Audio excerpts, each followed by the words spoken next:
राज्यसभा चुनाव में मीनाक्षी नटराजन का नामांकन रद्द होने पर कांग्रेस लगातार बीजेपी पर लोकतंत्र की हत्या का आरोप लगा रही है। वहीं अब बीजेपी भी कांग्रेस के आरोपों का जवाब देने में जुट गई है। इसी कड़ी में भाजपा महिला मोर्चा की प्रदेश अध्यक्ष अश्विनी परांजपे ने कांग्रेस को करारा जवाब दिया। अश्विनी परांजपे ने कहा कि ये मामला नारी सम्मान का नहीं बल्कि तेलंगाना में कांग्रेस कार्यकर्ता के साथ हुए अपराध को छिपाने का है।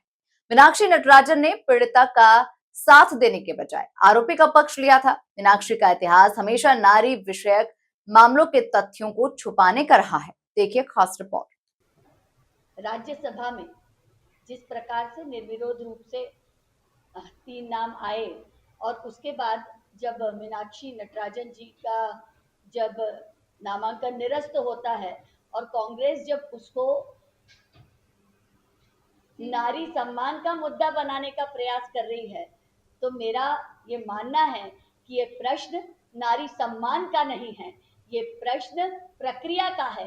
हालांकि कांग्रेस का इतिहास यदि हम देखें तो उनका इस प्रकार का इतिहास देखने को मिलता भी है, लेकिन यदि इस प्रश्न को नारी सम्मान का प्रश्न बनाया जाए तो मैं ये बताना चाहती हूँ कि तेलंगाना का एक मामला है जिसमें एक पीड़िता कार्यकर्ता है जो एक कांग्रेस के तेलंगाना के नेता कुंभम शिव कुमार रेड्डी, जिन पर आरोप लगाती हैं कि उनने इनको झांसा देकर, शादी का झांसा देकर, प्रताड़ित करते हुए, शोषण, ब्लैकमेल, इस तरह की चीजें करते हुए जब परेशान किया, तब तत्कालीन तेलंगाना की प्रभारी मीनाक्षी नटराजन जी की भूमिका पर प्रश्न खड़े हुए। मीनाक्षी नटराजन ये कहती है कि जब इस प्रकार की बात सामने आई और एक कार्यकर्ता ने जब उनसे गुहार की न्याय की, तो वो बहन का साथ देने की बजाय उस आरोपी का साथ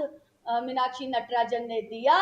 इस प्रकार की बातें सामने आती हैं और सबसे महत्वपूर्ण बात यह है कि जब यह प्रकरण न्यायालय में है तो इस न्यायालय में चल रहे प्रकरण को छुपाने का, इन तथ्यों को छुपाने का काम जो कांग्रेस ने किया है, मामला उसका है, मामला नारी अपमान का नहीं है। और वो भी एक नारी विषयक मामला था जिसके तथ्य छुपाने का काम कांग्रेस और मीनाक्षी नटराजन ने किया है। और आज वो लोकतंत्र की बात कर रहे हैं, वो निष्पक्षता की बात कर रहे हैं। मैं कांग्रेसियों से पूछना चाहती हूँ, ये वही कांग्रेस है जिसने, यदि हम सिंहावलोकन करके देखें तो न्यायालय के निर्णय को दरकिनार करने के लिए यदि संविधान में संशोधन करने वाली भी कोई पार्टी रही है तो वो कांग्रेस पार्टी है। यदि नारी सम्मान की बात करते हैं तो अनेक नेता कांग्रेस के, अनेक उदाहरण, जीतू पटवारी हो, दिग्विजय सिंह हो, ऐसे अनेक नेता कांग्रेस के नारियों के को लेकर जिस प्रकार की अपमानजनक टिप्पणियां इनके माध्यम से सामने आई, आज ये इसे नारी सम्मान का प्रश्न बना रहे हैं। यदि ये नारी का सम्मान करना चाहते थे तो इस तरह का नाम इनने क्यों लाया? यदि ये नारी सम्मान करना चाहते थे तो इस प्रकार के नारी के साथ हुए गलत व्यवहार के तथ्यों को छुपाने का काम क्यों किया? मेरा प्रश्न है कि इस प्रकार के तथ्यों को छुपाने के पीछे उनकी क्या साजिश है और क्या इस प्रकार के तथ्य छुपाना लोकतांत्रिक है? और आज ये लोकतंत्र की बात कर रहे हैं, शर्म है, शर्म लगती है। कांग्रेस इस प्रकार का वातावरण जो बनाती है, एक शुचिता का वातावरण, एक ये शुचिता की राजनीति होनी चाहिए, उसके खिलाफ वातावरण बनाती है और बाद में उसे नारी सम्मान का चेहरा दिखाने का प्रयास करती है। मैं आपको बताना चाहती हूँ